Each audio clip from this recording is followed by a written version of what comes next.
এখন চলে এসেছি আমাদের পাখির হাট মেদে হাটে। তো ভিড়টা দেখুন সকালবেলায়। তো আপনাদের সামনে দেখাবো কি কি আছে এখানে টোটাল। চলুন দেখি। এখানে এই দেখুন মুরগি দেশি, আর এখানে আছে মধুদা। এ কি মুরগি? বড়ান কত করে বিক্রি করছো? 260 টাকা। দেখুন এই হচ্ছে বড়ান মুরগি আছে 260 টাকা করে। আর এখানে ও দাদা মধুদা, ও মধুদা, খবর কি বলেন? ভালো আছেন? ভালো আছেন তো? দাদার সঙ্গে অনেকদিন পর দেখা। আজকে কি হাঁসের বাচ্চা? হাঁসের বাচ্চা আছে, বড় হাঁস আছে। ও দা, ওটা হচ্ছে কি হাঁস? ওটা দেশি পাতি হাঁস। পাতি হাঁস। দাদার কাছে ডিম আছে নাকি? হ্যাঁ, ডিম আছে।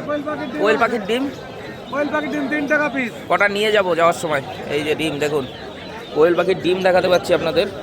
দেখুন 3 টাকা পিস। এটা হচ্ছে মেদে হাট। এখানে পাতি হাঁস, ও কোয়েল পাখিও আছে। দেখি দাদা ভাই, এই দেখুন কোয়েল পাখি। বলছি কোয়েল কত করে দিচ্ছ? কোয়েল 60 টাকা পিস। ডিমের কোয়েল।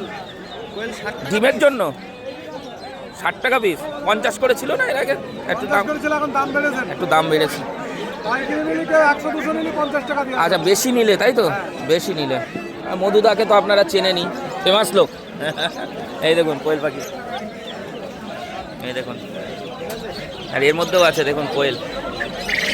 এই দেখুন ডাকটা দিচ্ছে, দেখুন কিরকম। দেখুন এইদিকে চলুন, আর কি আছে সামনে দেখা যাক। এই যে, ও দাদা, এটা কি হাঁসের বাচ্চা গো? রাজহাঁস, রাজহাঁস। তাহলে এটা কি দাদা? এগুলো কি হাঁসের বাচ্চা গো? চীনা হাঁসের বাচ্চা। কত করে দিচ্ছ? ও 110 টাকা। দেখুন বন্ধুরা, চীনা হাঁসের বাচ্চা আছে 110 টাকা পিস। আর নিচে কি? নিচে কি সব চীনা হাঁস এগুলো? ও রাজহাঁসের বাচ্চা আছে তাই তো? আচ্ছা। ও দা, এটা কি হাঁস বললে না তো? রানী হাঁস। ওই যে সাদা সাদা বড় বড় হয় না? এ কত করে দিচ্ছ? আচ্ছা, 100 টাকা। এই দেখুন এইখানে আছে পাতি হাঁস, বিশাল।